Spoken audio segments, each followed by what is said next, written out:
Okay, picture this if you can. It's June 12th, 2025. We're at the Wilshire Federal Building in Los Angeles. Right.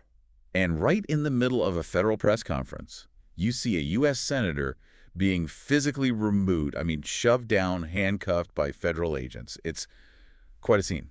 Yeah, absolutely extraordinary. Seeing a sitting senator treated like that publicly with officials and press right there watching, it's just, well, startling. Exactly. And that really striking image, that's the heart of our deep dive today. Huh? We're looking into this intense clash. It involves Senator Alex Padilla, the Department of Homeland Security federal agents. And it's all playing out with this background of heightened immigration enforcement and some really big questions about federal power being asked right there in L.A. We've got sources here, and they paint, frankly, two very different pictures of what actually went down. Very different.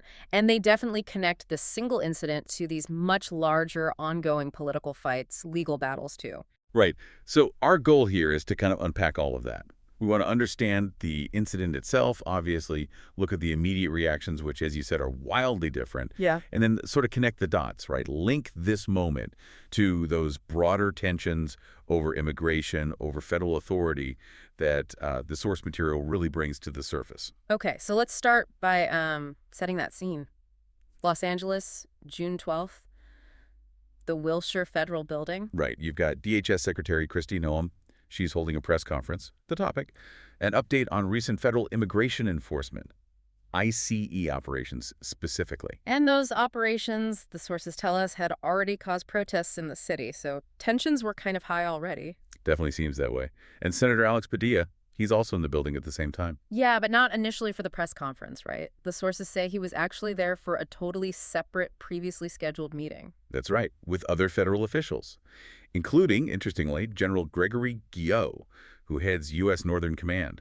Which is significant, given Northcom's role in domestic security. So that meeting itself might tie into the whole federal deployment issue simmering in L.A. Good point.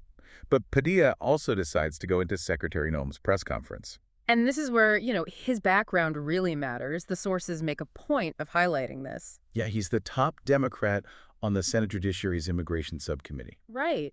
And he's the son of Mexican immigrants. He's been a very outspoken critic of the administration's immigration tactics, especially the escalated enforcement. He has. He's on record condemning earlier ICE raids, accusing the administration of things like terrorizing communities, breaking apart families, even putting citizens in harm's way. Strong words. Very strong. So when he goes to this press conference, according to his side of the story and these sources, it wasn't just like a random impulse. No, he says his office had been trying to get answers from DHS about these specific LA operations, about the National Guard being sent in, the Marines too. And they weren't getting much back. Little to no information is the quote used. So he saw showing up, trying to ask a question as part of his job. His constitutional duty, he called it, to conduct oversight of the Department of Homeland Security. He wanted answers publicly, it seems, on the record. Which brings us right to that moment of confrontation. Secretary Noem is speaking. And some descriptions of the sources say her remarks were pretty pointed. Yeah, apparently including a line about needing to liberate the city of Los Angeles from its socialist leadership through increased operations. Wow. Okay. And then Padilla interrupts. He does, loudly, according to the accounts. I'm Senator Alex Padilla. I have questions for the secretary. And that's the flashpoint. Yeah. Because immediately the sources say Secret Service agents, part of Noem's security detail, move in. Yep. He's grabbed by the jacket, apparently, shoved out of the room. And then taken down, forced to the ground by a mix of FBI and Secret Service agents. Restrained right there on the floor, handcuffed, face down. The sources even quote him protesting, saying hands off, and apparently mentioning that he couldn't physically lie flat and keep his hands behind his back at the same time. And there's that detail, too, about an FBI agent reportedly blocking a staffer's phone camera, telling them to stop recording. Yeah, just a really intense, chaotic scene described there. And right after it happens, you get these two completely conflicting narratives emerging. Almost instantly. Padilla himself, he was released pretty quickly. No formal arrest, no charges filed. And he holds his own press conference not long after. Visibly emotional, the reports say. And his story is consistent. He was there peacefully just trying to ask a question in his official capacity. Right. And then was almost immediately forcibly removed forced to the ground, and handcuffed. He made sure to emphasize, I was not arrested. I was not detained. And then he drew that comparison, which was pretty Yes, powerful. it was. He said, if this is how this administration responds to a senator with a question, I can only imagine what they're doing to farm workers, to cooks, to day laborers. Hmm. Urging people to keep protesting peacefully, vowing to hold the administration accountable. Okay, but then you have the administration's take. Totally different. Coming from DHS, the FBI, the White House. Yeah, Tricia McLaughlin from DHS basically called it disrespectful political theater. Right. Said Padilla interrupted, didn't identify himself properly, wasn't wearing his Senate security pin. And crucially, that he lunged toward Secretary Noam. That's a key claim, that he didn't back away when told. And therefore, the Secret Service thought he was maybe an attacker and acted appropriately in their view. Then you had Dan Bongino, FBI Deputy Director, chiming in on X, reinforcing that claim about the security pin and adding that Padilla physically resisted law enforcement. And the White House, Abigail Jackson called it grandstanding, an immature theater kid stunt. And even sort of pivoted, suggesting Democrats were more upset about Padilla than about alleged violent riots and assaults on law enforcement in L.A., kind of deflecting there. So yeah, one event, two completely opposite interpretations, motives, actions, everything disputed. And predictably, this ignited a huge political reaction. Oh, absolutely. You saw Democrats condemning it almost immediately and very broadly. California Governor Gavin Newsom, for instance, tweeted it was absolutely abhorrent and outrageous, called on Republican leaders to condemn it too. And he added that warning, didn't he? If they can handcuff a U.S. senator for asking a question, imagine what they will do to you. Yeah, powerful stuff. Los Angeles Mayor Karen Bass also spoke out strongly. Questioning how federal agents could possibly not recognize one of California's own senators. Right. And she also noted Padilla as the state's first Latino senator, adding another layer.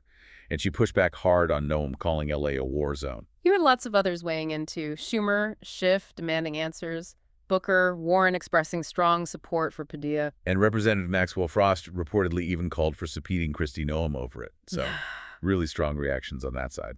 On the Republican side, though, the response detailed in the sources was, well, more mixed, but generally tended towards defending the agents and criticizing Padilla. Speaker Mike Johnson apparently suggested Padilla should be censured by the Senate. Wow. And other Republicans, lawmakers, and commentators sort of echoed the administration's points. Padilla was shouting, "No ID visible." He resisted. Caroline Leavitt used similar language, calling it disrespectful political theater, a stunt. So you really see the partisan lines drawn immediately and sharply over this incident. And it's so important for us looking at this and for you listening to remember, we're just laying out these different viewpoints as they're presented in the source material. Exactly. We're not taking a side here. Our job is to show you the conflicting narratives, the different ways this single event was framed and interpreted by the key players involved. Because this event, as the sources make really clear, it wasn't just about Padilla and Noam in that room. It's deeply tangled up in that bigger picture. Definitely. The intensified federal immigration enforcement, the administration's use of federal forces, National Guard, Marines specifically in Los Angeles, that's the crucial context. Secretary Noam's press conference was about those very things, the ICE operations, the federal troop deployment. And that deployment itself was already a huge point of contention. Governor Newsom had filed a legal challenge against it. Right, and the arguments from critics like Newsom, Padilla, and others, as laid out in the sources, are pretty stark. They call it unprecedented overreach, a manufactured crisis. Language like terrorizing communities. Accusations that it's an attack on our constitutional order, maybe an attempt to test the limits of presidential power, to circumvent due process, really fundamental questions being raised. And Padilla, given his role on that Senate Judiciary Immigration Subcommittee, is right in the thick of these debates. His history shows that. The sources mention him pushing for investigations into past IC raids, condemning policies like family detention. And what I found really telling was the mention of his opposition to even the attempt to invoke the Alien Enemies Act of 1798. Right, that's a really old, kind of obscure law. Exactly. It allows the president to deport non-citizens from countries the U.S. is hostile towards. Bringing that up shows just how deep the historical and legal tensions run here. It's not just about current policy fights. So when you step back and look at this whole incident through the lens of these sources, What's the main takeaway? What does it really highlight? Well, it's clearly an extraordinary event. You just don't see this happen. And it really underscores the severe escalation in tensions. Yeah, between the administration and its critics, Mm-mm. particularly over immigration policy and maybe more broadly, the use of federal power. You have the administration framing it one way, a necessary response, they'd say, to a senator behaving improperly, maybe even posing a threat. And then you have the Democrats' view, as reflected in the sources. This is an alarming affront to democracy, a worrying sign maybe of authoritarian tendencies. Just completely different interpretations of the same few minutes of interaction. And the immediate impact, noted right there in the material, was these intensified calls for congressional oversight. And the sense that this is definitely going to pour more fuel on the fire of those ongoing legal and political fights about federal power, military deployment domestically, immigration enforcement, Oh, all of it. so wrapping it up, you've got this dramatic physical removal of a U.S. senator. You have these starkly contrasting stories about what happened and why. And it all fits into these larger, really contentious battles over immigration, federal authority, and the relationship between different levels of government. The source material kind of leaves us hanging with this thought, which is worth considering.